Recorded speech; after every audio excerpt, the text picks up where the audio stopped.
Okay, hello and welcome to the Making History podcast, where we talk about various historical topics related to the arts and, well, not the arts, the fiber arts, quilting, sewing, and other various crafts, and the people who loved them before we did and made them popular. And I am so happy you're here. You might be here because you follow my work at Pin Cut Sew, where I create YouTube videos and tutorials and sewing patterns on Etsy and things. So if you're at all interested in sewing and quilting, be sure and check me out at Pin Cut Sew. You can Google that and it will come up. But today I'm very happy to introduce my mom as my special guest today. My mom's name is Lori. Hello. Welcome. Thank you for being here. Yeah. And today we're going to talk about the history of sewing patterns and the rise of home sewing. So, but first, Mom, can you just tell us a little bit, an elevator pitch about your life, about yourself, and what your hobbies are? Oh my. Well, I'm granny to 8 amazing, actually young adults, almost all of them now. Married 46 years. Lived a lot of places, born and raised in the West, in California, lived in Colorado a number of years. My mother was an avid seamstress and a poor teacher. So, but I was always fascinated with it. So I learned self-taught in my early teens. Let's see. Hobbies are basically textile sewing. I've just honed it down to that's my medium. And any crafts like cards or whatever, if it involves fabric, I'm good. Yeah, sometimes I see on Pinterest like some origami or paper craft, and I think immediately, I wonder if I can make that with fabric. Absolutely. Yeah. Yeah, anything artistic for me, it becomes fabric. Yeah. So you sew mostly clothes? Mostly garments at this stage. I've had different seasons. Self-taught quilter as well back in the day of PBS and library books. And I take streaks.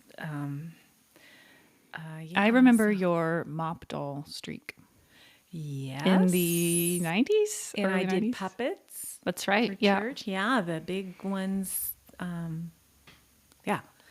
So, just following, like I said, self-taught books and that sort of thing. But yeah. Yeah, Mom can sew some pretty amazing clothes. But also quilts. I have a collection of the quilts that you didn't want to store them anymore, so you brought them over They to were me. grand dog quilts. Yeah, and I you can't get rid of stuff like that. Oh, You can't. That's sweet. And I'm not really a keeper, but those things I keep.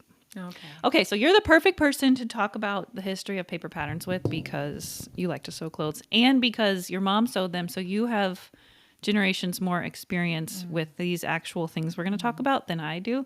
I was thinking too, you and I are the last generation to remember life before the internet. We didn't get the internet at home till I was 16. Right.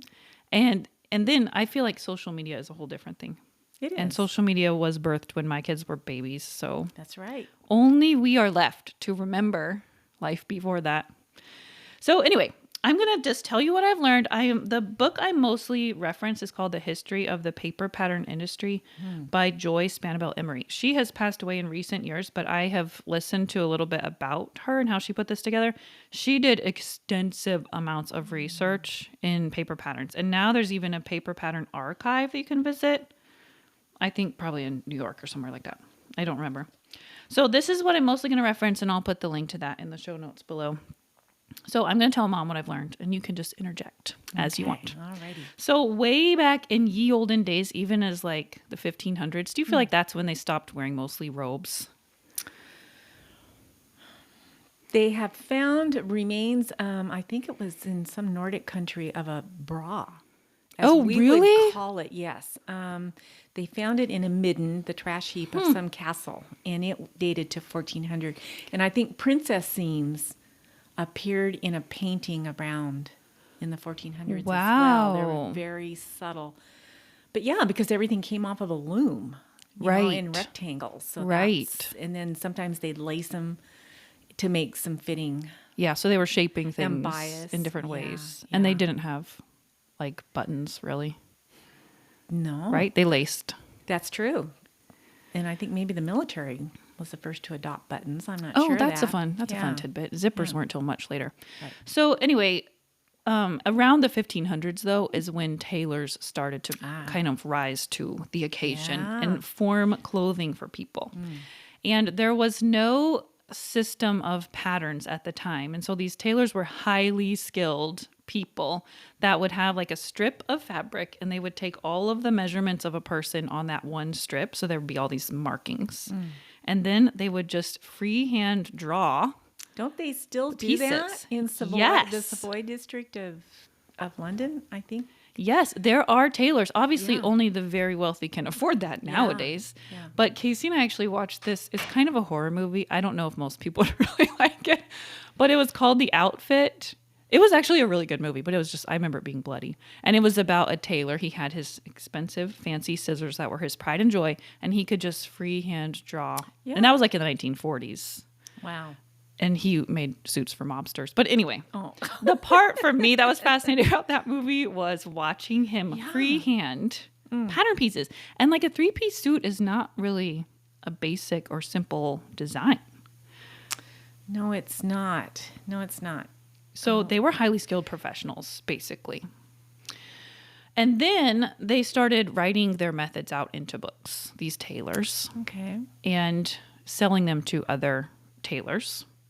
And this was sort of controversial because I feel like even still in business, there's two frames of mind, either like sharing is caring or why would you gatekeep knowledge or why are you selling our trade secrets, basically. Oh, interesting. So some of these tailors started to go the direction of selling the education rather than selling the product.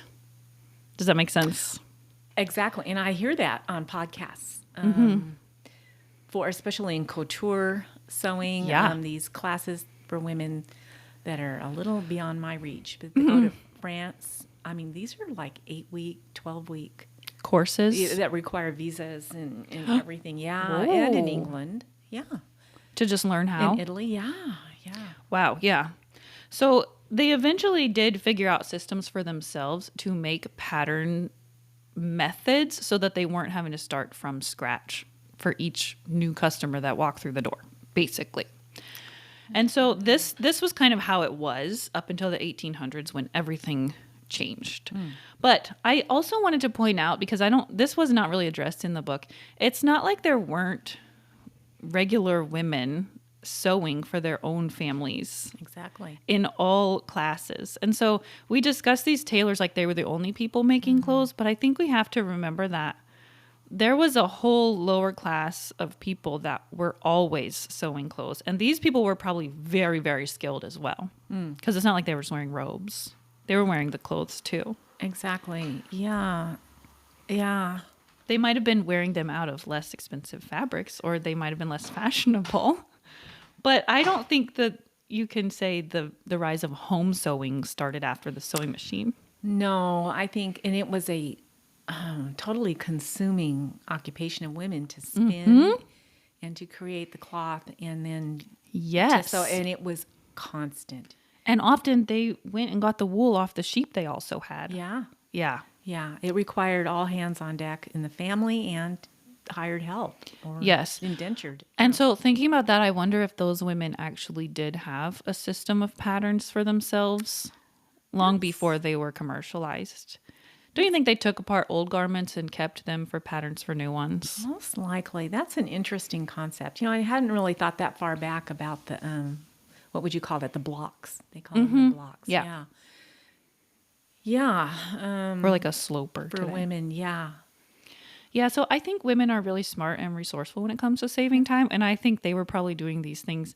And I think it's funny to think about when patterns finally became a thing. A lot of them were probably saying, what? We've been doing that this whole time. And now you're selling it. That's so interesting. And you haven't read anything to that effect? No, I mean, this is about the industry more. So there wasn't really information about, but we know they were sewing, Right. you know? Okay, so everything really started changing for the sewing industry in the 1800s because these tailors were figuring out systems for themselves and learning to reuse their patterns from client to client. So their output could increase, and then they started selling the knowledge. Some of them were really protective of their systems because it was such a competitive field. But a lot of other ones did write their systems into books. And so you can find these really, really old books dating back to the 1700s. Really? Yeah. Oh, wow. Yeah. That's interesting. Yeah, I read a book last year. Cannot think of the name of it at the moment. A dressmaker, and she was an apprenticed. Her mother worked for a dressmaker in Spain, and this was leading up to World War II. And these women, bespoke clothing. And she ended up being hired by the Secret Service of England. This is a during fiction World War II. book? Yeah, but Okay. it was based on some reality. So she ended up creating clothing for the Germans' officers' wives that were stationed in Spain, and then passing on our secrets or just gossip to the British government. But it sounded like, and she was into the bias work, in those evening gowns of the 30s and 40s. Yeah. And so I wondered at the time how many patterns per se were. You'd have to know draping, which draping is you a would whole have different, to. is You're a whole right. different discipline. You're right, because I don't feel like draped dresses were stylish until the 1900s. They were very structured before. Yeah. Yes. So when I talk about these systems that these tailors had, they still weren't like actual pattern pieces. Basically, it was just a how to measure and draw course. And so it was still really complicated. But like we were saying before, some tailors still use this old school method. Like this book even said tailors were very slow to change their ways, to adopt new things. And I was thinking about Dwayne "The Rock" Johnson, because every time I see that man on TV, I'm like, he must have a tailor even making his t-shirts. Because how else would you fit him? And whenever he is dressed up, like at the award shows, his suit fits him perfectly. I bet he has a tailor like on retainer. I bet you do. Yeah. I bet He would does. have to. Yeah. Okay, so things progressed from there. The books became magazines. And this is where the pattern industry really takes off. And we think about, like, now everyone cooks food, so food is available and everyone's buying food. But at the time, everyone needed to make their clothes. Now we don't. Now people who make their clothes mostly just do it for fun. But at the time, everybody needed to clothe their families, and you could not just go get clothing off the rack. So it was a huge industry and a huge gap to fill as far as patterns. So what happened in 1845, I did not know this, is really interesting. Before 1845, the only thing you could send through the U.S. mail was a letter. But in 1845, they opened it up to larger maybe packages. it would be more printing accessibility and less expensive printing. Oh. But I didn't think about I didn't know that about the mail service. Yeah. So the first to really capitalize on this were the women's magazines. And just like today, magazines are not actually selling the content. Right. They are selling the ad space. And that was the case then too. Except there was one lady named Madame Demorest. I have a picture of her. Layla put it on the Instagram yesterday. Oh, I forgot to say too that all of the photos I'm going to talk about in this episode, you can go to the Instagram post that accompanies the episode and see everything that we're discussing with your own eyes. So I have this beautiful picture of Madame Demorest. I'll show it to you. Oh, wow. So she's wearing, would you call that Victorian? I would say around the Civil War time. Oh, yes. Her skirt is huge. Her sleeves are voluminous. Yeah. And they are highly decorated. Lots of Wow, ruffles. Yeah. This was before the sewing machine, so this was all handmade. Incredible. And Madame Demorest was the first to design sewing patterns to be sold inside of a magazine. And she is a fascinating character in her own right. So we're going to take a quick break, and then I'm going to tell you all about Madame Demorest. Okay. It's a fake break, really. Oh, but I'm going to just have some good.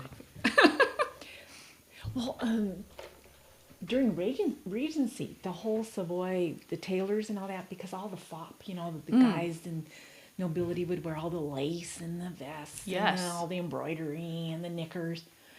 And there was a movement among men that did not, manly men and aristocracy. And so the whole Regency with the fitted trousers and the Oh, fitted wow. the fitted jackets and cropped and no fuss. No, that's That's what really I read about interesting. that. Yeah. I would like to look up the pictures because I wonder. It seems like the rich men did wear that lacy, or was it like French? But there were men that wanted to ride horses and hunt Yeah, and be practical. Yeah, yeah. That's interesting.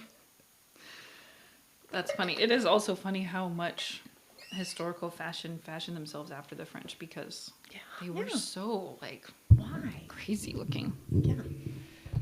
Okay, so let's jump back in and I'll tell you all about Madame Demorest. Okay.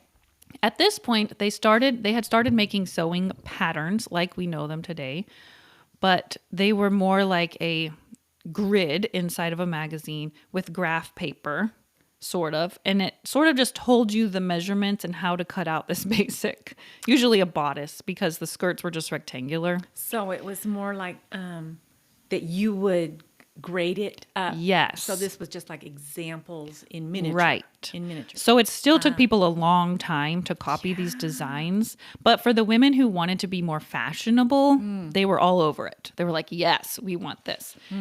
And so Madame Demorest was hired by a men's magazine. And honestly, the man was quoted as saying something like, not a men's magazine, a man who produced a women's magazine. He said, okay, but fashion really isn't our priority here. But he did hire Madame Demorest, who her and her husband had created a fashion empire in New York City. Oh, interesting. She married him when she was 38, so rather late. 38 or 48. Anyway, much later than most women got married.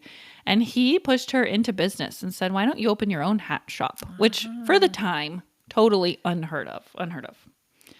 And she was a big proponent of girls' education. She even said... hold on, I have to find it.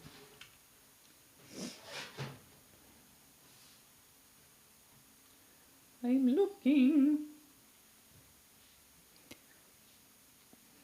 I thought I wrote it down.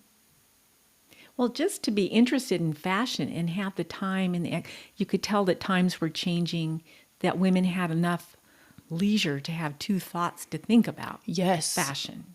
Yes. And even then, I'm sure economic stratas, Yeah, you're right. And that comes up in a big way when the sewing machine is invented. I'll tell you about that in a second. Okay, I found this quote. She said, parents, teach your daughters some remunerative business. Select for them as you do for your sons. And she was not only a big proponent of women's rights, but she was all for the abolition of slavery. And she hired many African Americans to work in her business, paid them the same wages as the white people. And if any of the white people had a problem with it, she fired them.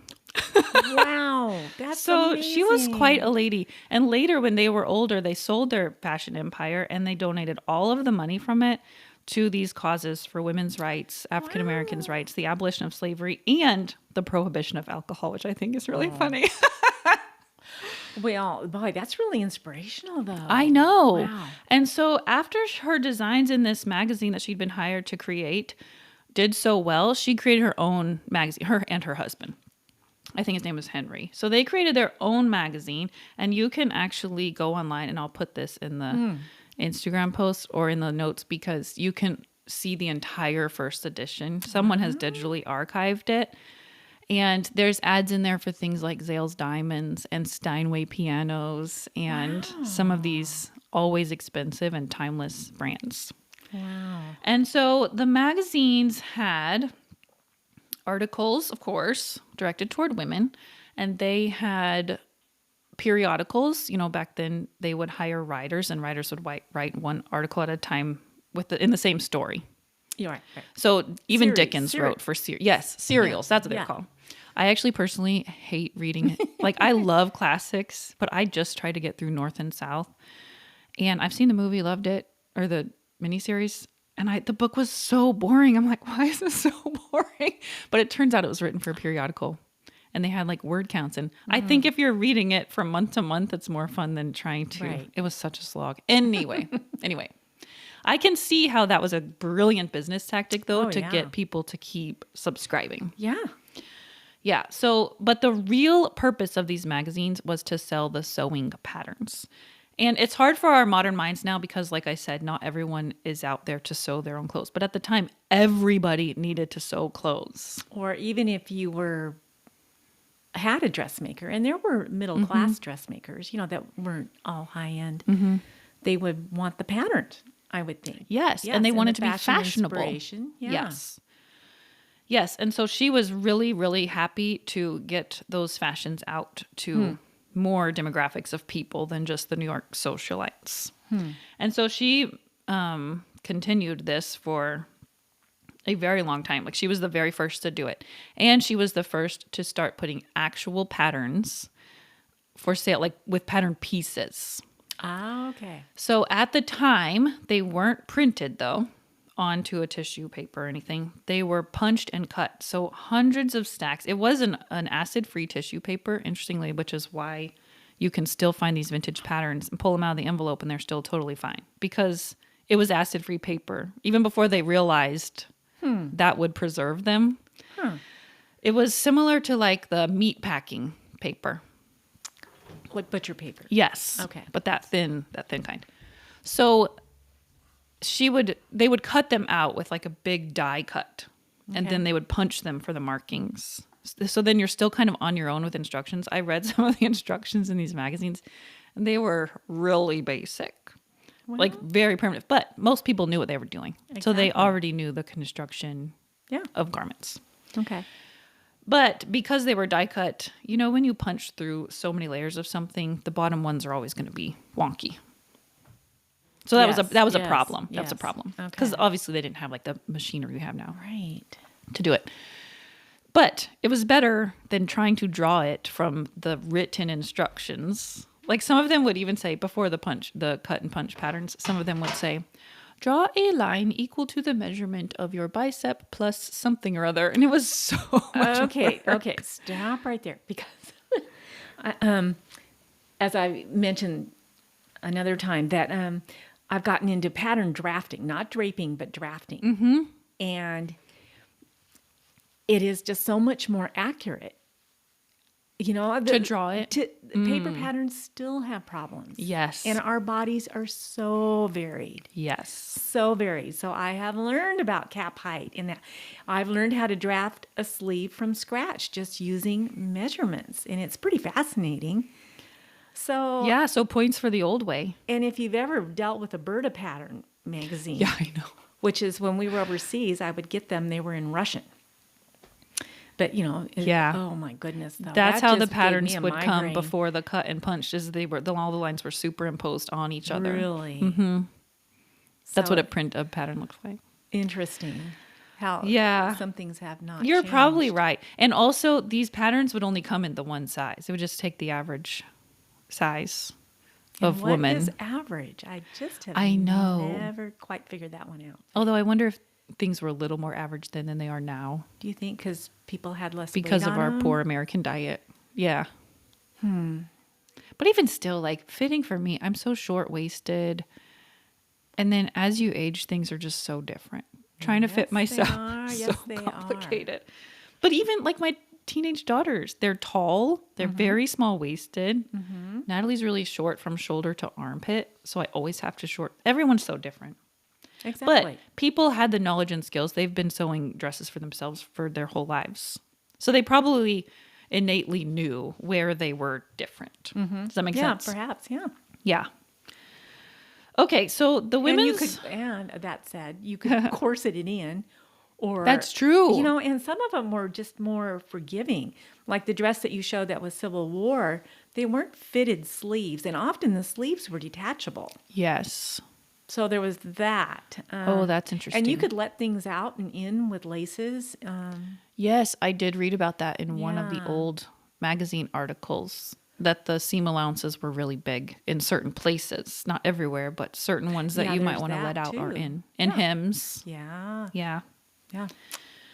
Yeah, and a lot of these patterns were very cool because, and the Madame Demorest, I think it came out yearly, just the pattern catalog itself. And there is everything from bonnets to babies to just sleeve patterns, just skirt embellishment ideas, all of the various jackets. There was so much variation in the shapes of these bodices and jackets. It's beautiful. Interesting. Yeah. Okay. I will have to show it to you because it's very, very cool to look through. And these patterns were considered rather expensive, actually, though. I think they ranged between 5 and 20 cents, which this is, maybe we should save the Joann's discussion for the end. But when Joann's a few years ago stopped selling their patterns for 99 cents, and people absolutely flipped a lid over it. But we also have no problem buying indie patterns that cost $20. So I feel like paying $5 for a simplicity pattern is like still really cheap. Right. Right. Well, I am gleaning from people I follow online that, and I'm one of those that, because I'll trace a pattern. We trace, because they're not 99 cents anymore. Yeah. And they're difficult to obtain if you can find your size, because people on Etsy have gathered them up in eBay.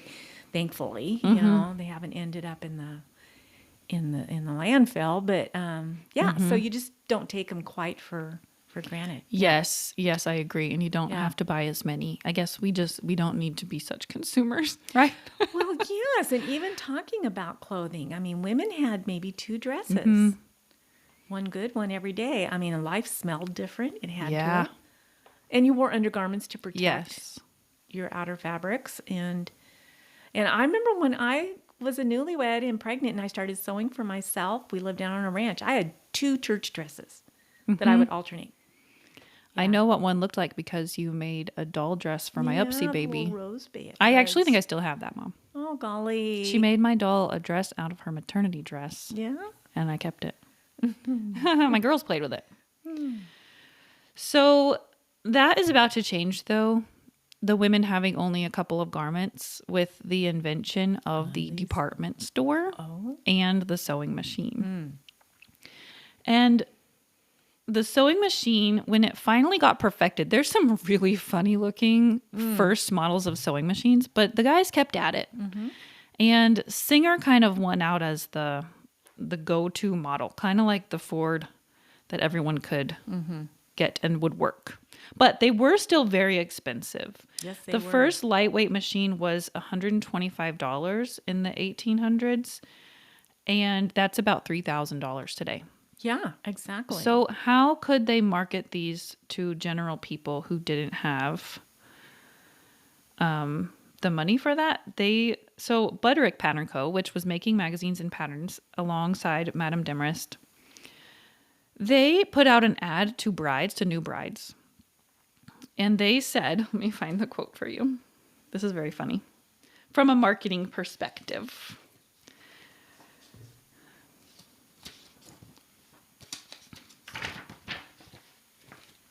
Okay. He said, sewing machine. Oh, no, that's the wrong quote. Shoot, I can't find it. Oh. But for the newlywed. Yeah, so basically he told them, if you can't afford a bedstead, buy a sewing machine and use it to make money in order to buy a bedstead. See, that was because I read or heard something about them, like it was in Brazil or different countries, Singer sewing machines, and you would take a course, you would sign on because they would give you the machine and then they would come back in a year and you owed X amount. Yeah, so they've rented to you basically. And you were and these women were setting up, not only for their own families, but sewing for profit. That was the guise of it. Yeah. They still do that for influencers. Like Janome has a program. Doesn't Bernina have one too? They'll send you the really nice machine to use for a year. Oh. But after a year, they want it back or you have to buy it. Well, okay. Well, this was courses as well. They taught you all the ins and outs and interesting. Some skills. Yeah. Yeah. A big concern that they had, though, was that this sewing machine, everyone was going to sit at home and sew, and tailors would be put out of business, which is so funny because how many times in our lifetime has there been things like self-checkouts? Well, everyone's going to lose their job. And now it's AI. Everyone's going to lose their job to AI. I remember, I think it was Rush Limbaugh back in the day saying, should we have subsidized buggy whips? Yeah. Yeah. Right. Yeah. Yeah. I mean, that didn't happen. Tailors still had their jobs in the upper class. It's a unique skill set. Yeah. Okay, the other worry was that, I'll read you this quote because it's maddening. Oh, dear. Many men wanted to believe that women couldn't handle such a complicated piece of machinery. They feared that if women did perform their sewing duties in less time, there would be time left over for them to improve themselves or participate in the suffrage movement. Well, Okay, Mom's jaw just dropped. Stupidity was still out there See, in social media, right? Yes, you're so right. Like, nobody would ever call me a feminist in 2024. But I think if I were alive in this time, from what I've read about so many things now, I think I definitely would have been on the side of women's rights. Like, why did they think women were so dumb? Because there were brilliant women. But not all did. And not all Yeah, did. that's and this true. comes out in my book club. And we just finished one I think that you'd really enjoy. The Book of Lost Words. The making of the Oxford Dictionary in Oxford, England. I think I've heard of that. Yeah, and the suffrage movement was going on and just things going on. But I look at, so this comes up a lot in book club, but the women in my family or your dad's were just never victims. Interesting. You know, and they, talking Okies that worked in the packing sheds in California and my mom on the wrong side of the tracks in Denver and that, but they were accomplished, smart, and they were never victims of men. And it seems like the men in their lives were maybe not this way. Exactly. So Which is encouraging. So not everybody. Yeah, you're right. There's two sides always. I could not believe it when I read that quote. And then nevertheless, the women did get sewing machines. A lot of times they would go in as neighbors and buy one together and share it. Or they would buy them over time. Well, Martha, so your great-grandmother, let's see, let me get this story straight. So Grandpa's dad traded a pig for the Treadle sewing machine that Martha had. Really? Yeah. The one Granny used my whole life? Yeah. Wow. Sewing machines, because, interesting factoid, Mom lived in Mongolia for a very long time, Mom and Dad. And they sewed on hand treadle machines, right? Yes, because the power source was just so flaky. And they did incredible things. And I remember going for a jacket and she took measurements. I went home with that jacket. It was very tailored. It was out of Mongolian wool. It was red and with all the, not embroidery, but their touches on it. Yeah, there was some leather motifs on it, the Mongolian ulci. But I went home with that thing in 3 or 4 days.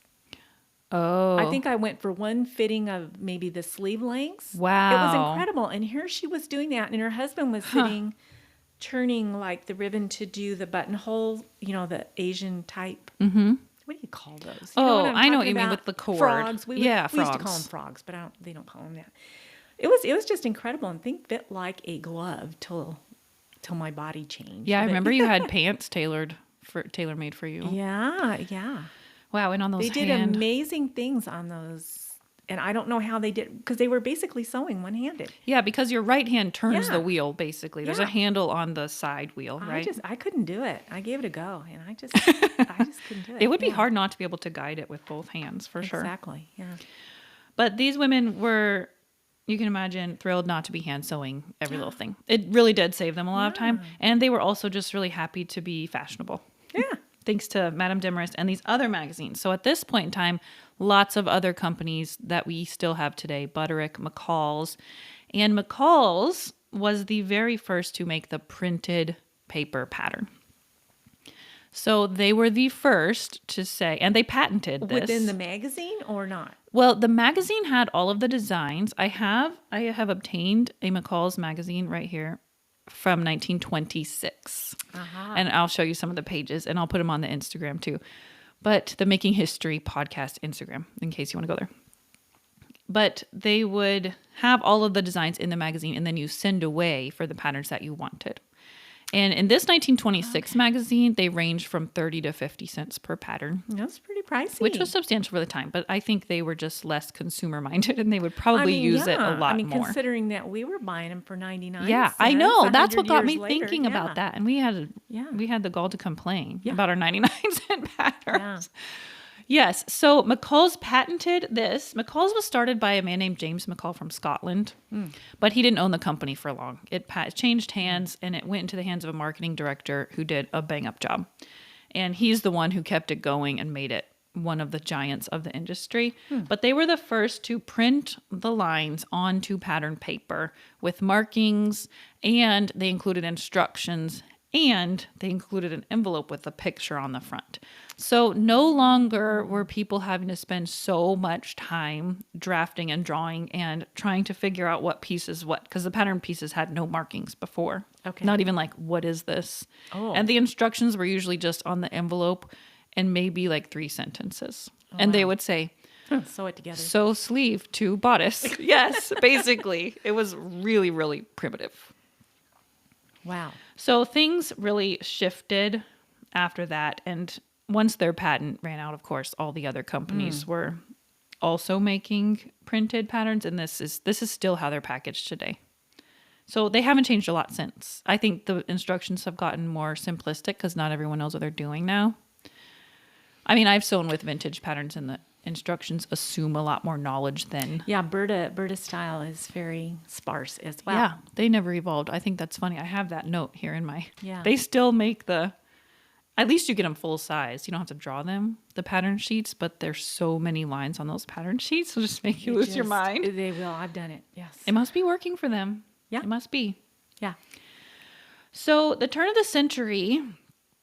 Fashionable clothes are more accessible now than ever because of department stores and the leisure activity of shopping for the ladies in the cities was an industry at this point. So they had more clothes, more patterns, more designs. Fashion was becoming more accessible to the masses. People started moving more across the country, and people started prioritizing teaching the girls to sew for fashion. And I guess maybe it had fallen out of fashion for a while. Like, girls of this certain class don't need those skills. But as people started migrating across the country and never to return, the thought was, what's to become of the helpless, is the quote that I read. Like, don't find yourself in a position where you need these skills and don't have them. Oh, brilliant. Which I think is great advice for life. Well, my dad's mother was raised, she was one of 7 sisters out on a huge farm in Missouri, and Fairfax, Missouri. And the tailor would come twice a year for these girls, but they did all the embroidery, the buttonholes, the buttons, and all the fancy work. Wow, so they would just make the shell Yeah, I guess so. to fit. Yeah. Wow. Yeah. That's the fun part, the embellishment. Yeah. That's what I like anyway. Do not enjoy the fitting. Oh, no. Wow. So that happened in 1913 with the first printed pattern. And then things have still changed very little. But then, of course, the Great Depression shifts things for the economy again. And this is fun because the mentality became to that, it was that reuse, recycle mentality. Like, how can we turn this men's suit into this nice women's jacket? And so the industry really played into that. One company even have you heard of Mrs. So-and-so? There were these old ads created by some company to encourage this make, do, and mend mentality. And she was like this cartoon wooden doll in like housewife dress. And I found a video of one of the old ads, and I'm going to put it on the Instagram because it's so cute. But all of the ads were just that, we can get through this together. Here's how to make fashionable things out of your discarded things. And so Patterns started making like collar pieces and sleeve pieces, and they started learning to make things out of old things, which we still do. Exactly. Well, and there's a resurgence of that. Yes. Yeah. What, upscaling or what is it? Upcycling. Upcycling. Yeah. And I love doing that. Yeah. I love doing that. So I thought that was fun. Even though obviously the Great Depression was not fun for most people, but they still had to make clothes. World War II. I have a sewing book from the 40s, and they're into that. Taking a men's shirt and making a child's nightgown, and and turning collars. That was really seemed like most women knew how to do that. When like a coat collar or a jacket collar got worn, or a shirt collar, you would remove it and flip it Oh, that's interesting. And put it Yeah. back in the other way so it Yeah. didn't show. Yeah. Wow. That's cool. I feel inspired by that. Oh, okay. So another thing that happened during this time through the war, the First Great War, when we no longer had access to the French fashions, Right. we also couldn't get French goods or goods from Europe, 'cause all of the embargoes. And so they freaked out and they thought that Americans would become unfashionable and that there would be no new designs and that we were going to get left behind. And what happened instead, like true Americans, they rose to the occasion, and then everyone realized, oh, America actually has very talented artisans and designers. Was Worth out of Europe or was Oh, he I'm not sure. American? Not the sure. House of Worth? We'll have to Google it. Yeah, okay. So I think that's pretty funny because Yeah. I wonder if they wished they would have given the Americans a chance sooner. I know.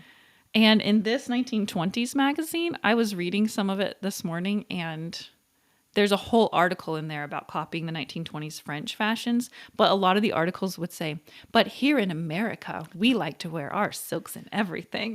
Like in Europe, they only wear silk and evening gowns. It was like so braggy about being how we do things here in America, Oh. which has not changed. No. Not at all. Okay. So also interesting to note is during the war, World War II, I think, or was it World War I, Rosie the Riveter? Two. Okay, World War II. Simplicity did make that iconic pattern of the Rosie the Riveter overalls. It was Simplicity 4104. I think they have re-released that as a costume pattern in the last decade. Have you seen that pattern? I have, well, yeah, now that you mention it. I should find a side-by-side of the old and the new. Yeah, that'd be interesting. They huh? also started creating like American Red Cross uniforms. So fashion vastly changed because women started working. They needed pants, they needed work clothes, they needed uniforms.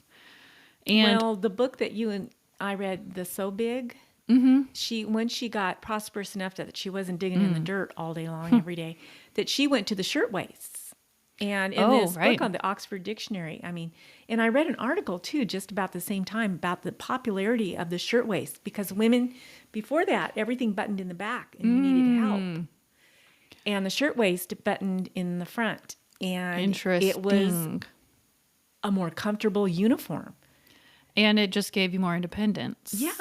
Yeah. Yeah. So it was wildly popular That for makes a great sense. many years. Yeah. Makes sense for the time. Yeah. Yeah. So this make, do, and mend mentality continued on through both world wars. And then, of course, you have the 50s fashion. And this is the point where, because your mother was sewing, your mother came to adulthood in the 40s. She was married in 1937. And so she was, and then you were born in the 50s. 56. So this is where your firsthand knowledge will start to come in, because you remember your mom in those Simplicity or McCall's Yes. magazines, right? And even the patterns, I had kept so many of those for so long. And when we had that house fire, like my, in fact, I think they re-released that pattern for toddlers. It was a little sundress that was one piece and it crisscrossed Yeah. in the back. And I made it for you guys, but it was my pattern. Cute. And the sunbonnets and all that kind of stuff. I kept all those. Oh, wow. They just did not make it through the fire. They were already compromised. Bummer. Yeah. So, but anyways. And so you remember Betsy McCall, the little paper doll. Yes. Her debut was 1951. And before we started recording, Mom was telling me how she kept those for years. And then I made my own, but at some point in some move, they got lost. because they were in my cedar chest, in a box. Well, maybe they'll turn up one day. No, Probably not. No, we've had too many moves, and I know where pretty much everything is. But Yeah. yeah, they were so fun. My best friend Lorraine, we would just sit, and Janet, Carter, and Ella next door. We would. That's so do cute. Our paper dolls. Yeah. There's we paper couldn't dolls wait. in this 1926 edition.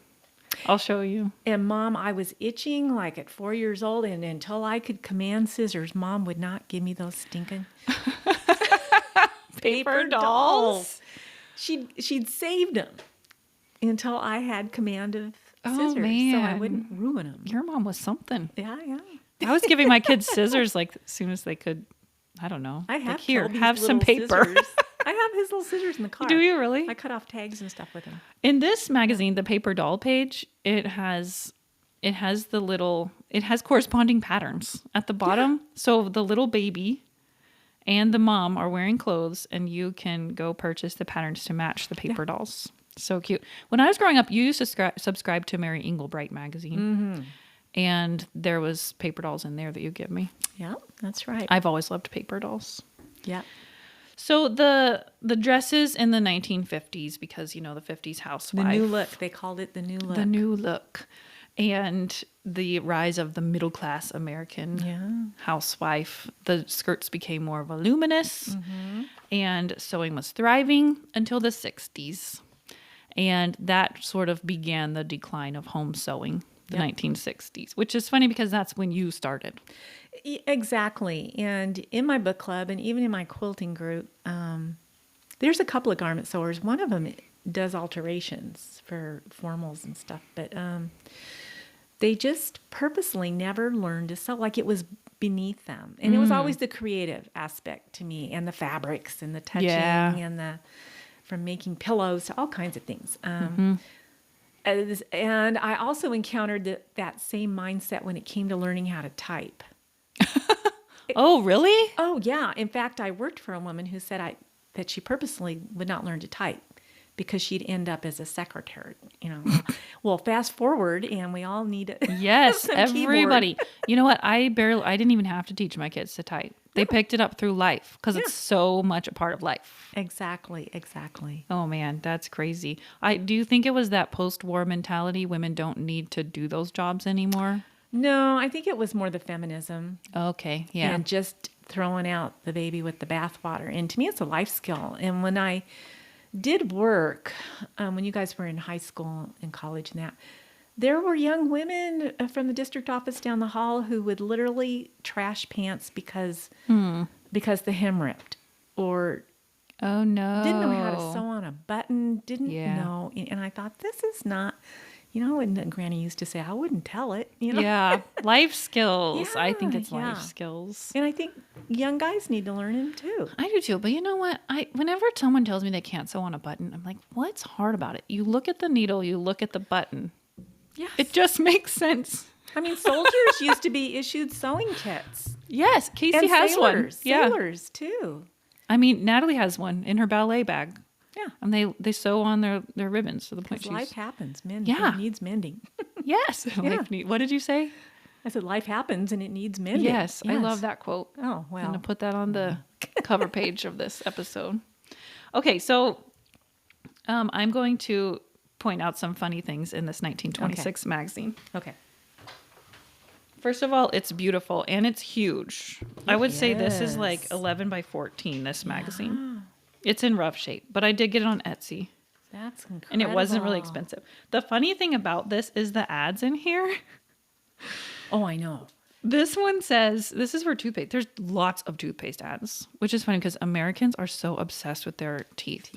All the world knows that we're weird about it. It says, our gums are suffering from our modern soft diet. Our soups, our soufflés, our puddings, and our creamy things are all so easy to eat that they provide no stimulation to our gums. The ad is for this toothpaste that you can massage your gums with to re-stimulate them. Layla said, wait, isn't the toothpaste a soft thing? And then there's this whole scathing article by this woman. And this is the 1920s where fashions were very slim. Yeah. Boyish. Yes. And they were taping themselves so they would be flatter. Yeah. This scathing article called They Who Are Fat Must Suffer to Be Thin. And basically it's this giant lament by this hourglass woman who just can't. She says, the best way to be thin is to starve. Because she's going on, she hates this. So she hates the look and resents that she's being told. Correct. Yes. And she calls out the people who praise the disappearance of the corset, but then they don't realize young girls in their teens are strapping their breasts with 6-inch bands of adhesive plaster to stay flat in the front. She said, basically, you're trading this one torture device for a new one. Why don't you see the irony here? So there were voices. Yes. Yeah. And don't you see this all over social media? everyone's screaming body positivity, but then they're all going on weight loss drugs or getting Exactly. like butt enhancement. So what are we supposed to Exactly. feel? Especially as aging women. I heard this quote on a podcast. This woman said, she lives in California, which is even worse. No offense to Californians. Should have Layla edit that out. Anyway, she said, I feel like I'm just over here trying to age well, but everyone else is cheating. And I just, you know how some people in our circles, they call women who try too hard Dale donuts. yes, Well, I love that just term. read the other day, yesterday, I told your dad and he laughed. Mutton dressing, in Great Britain, they call it, I don't want to be mutton dressing as lamb, or mutton trying to be lamb, or something like that. Yeah, that's Spring lamb. really, yes, that's funny. A Dale Yeah. donut is, I think, Yeah. my favorite term for that. Forever 21 is not, no, that's Yeah, a that's lie not out for of the pit me. of hell. So the magazine does have a lot of color photos of the fashions, which are absolutely stunning. I have always been really grateful that I am not a woman in the 1920s because I would look horrible. Oh, me too. Me too. I am more of an hourglass shape, and Me too. And could even not pull the this off. dropped weights. Yes. That came about when you were a kid, and I sewed a couple, In the and I 80s? looked like That's coming I back. had a gunny sack on, and Oh, that's funny I because look- Gunny Sacks, oh, the brand, is on my list of podcast ideas. interesting. Yeah. Okay. But yeah, because Layla's really into that look, and that it came back again in the 80s, like you're saying, that drop Yeah. waisted, like Yeah. triangular. Yeah, it's not for I me. looked I 5 cannot feet wear wide it. and 5 feet tall. It just was not. But it's good to know from that one article that not everybody was into Yeah, this that's fascinating. look. Look at those are so beautiful though. Look Yeah, at the the artwork is detailing. gorgeous. Here's the paper doll. Baby McCall goes for a ride. Fashion doll cut out. Oh. I think I'm going to make a copy of this on cardstock and just cut it out for fun. Okay. They have embroidery patterns in here too. Yeah. So then every garment at the bottom of the page, patterns may be bought from all McCall dealers or by mail. Wow. Prices on page 114. The prices are all around Wow. 30 to 50 cents. And it's loaded. There's a lot of fashions in here. You can also go find the entire McCall's magazine archive online, and I went back to the 1985. I think it was the very first or second edition of it. 1885 or 1885. Okay. And there were a lot of like parenting articles Mm-hmm. and like how to be a good neighbor articles, how to know if you're an annoying person, like how to converse. I actually found the articles so Life skills. nice. Yeah. Especially the parenting one. I'm like, wow, this is actually really, really good practical advice. Because sometimes in today's parenting world, I'm like, am I taking crazy pills? Exactly. Yeah. And it was just like, wow, that is really, really great advice from Wow. 1885. Wow. So anyway, I'll put the link to that archive because I think people would really find that interesting.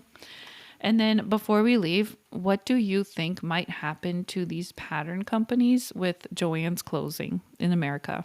Well, I think it was already happening within the pattern companies. And I'm not sure who owns simplicity.com right now because all the big Yeah, they four are combined the under- big four, yeah. And before that, it was a greeting card company, I think in Great Britain. I don't think Oh. it was Australia who had bought it. Something Delightful. Yes. Well, there was wailing and gnashing and teeth over It was that pretty one, bad. It because was you pretty bad. couldn't- Yeah, they weren't even trying because they didn't care. Yeah.